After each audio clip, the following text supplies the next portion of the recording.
Hello বন্ধুরা, আশা করছি তোমরা সবাই ভালো আছো।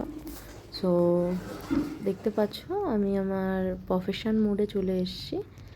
আমার প্রফেশনটা তোমাদের বলতে ভুলেই গেছি। আমি হচ্ছে একজন মেডিকেল রিপ্রেজেন্টেটিভ, আর এই যে আমি হসপিটালে চলে এসেছি ভিজিট করতে ডক্টরদের। অ্যান্ড হসপিটাল তো খুব সিকিউরভাবেই আমাকে ভিডিও করতে হয়, বুঝতেই পারছো।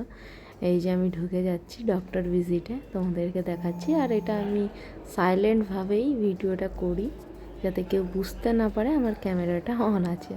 সো দেখতেই পাচ্ছ ভিডিও বানানোর জন্য কতটা কষ্ট করতে হয়।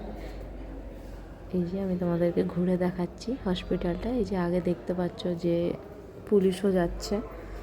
অ্যান্ড ওপিডিতে আমরা ডক্টর ভিজিট করি। আমি ডক্টর ভিজিটে যে চলে যাচ্ছি, অ্যান্ড এখানে এগিয়ে যাচ্ছিলাম ডক্টর ভিজিটের জন্য।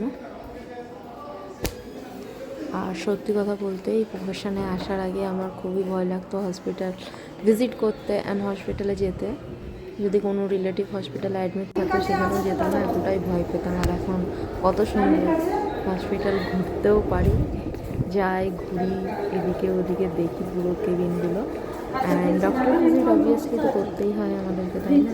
অ্যান্ড তোমাদেরকেও আমি দেখাচ্ছি সেটাই ঘুরে।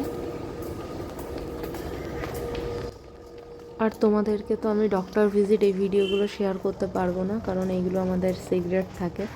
অ্যান্ড পুরোটা আমাদের ঘুরিয়ে দেখাতেও পারবো না। আমি এই যে ব্যাকের টাইমে আমি যখন ভিজিট করে ফেলেছি, তারপরে যখন বাড়ি যাচ্ছি ব্যাক করছি সেইটার ভিডিও। অ্যান্ড ব্যাক করার পথে আমি দেখলাম দেশি মুরগি হসপিটালের বাইরে দোকানগুলো। অ্যান্ড আমার খেতে ইচ্ছা করছিল, অনেক দিন ধরেই ভাবছিলাম দেশি মুরগি খাবো। আমি দেশি মুরগি খেতে খুব ভালোবাসি, তার জন্য আমি একটা দেশি মুরগি কাটা করালাম। এই যে কাটছে দাদা, কেটে বাড়ি নিয়ে চলে আসবো।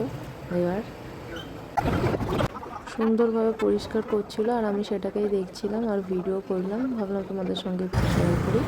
তারপরে আমি মাংসটা নিয়ে এগিয়ে গেলাম, আর পথে দেখলাম একটা রিভার, সেটা আমি তোমাদের সাথে যে শেয়ার করলাম। এই রিভারটা কোথায় তোমরা গেস করে দেবো, আসানসোলের কোথায় রিভারটা।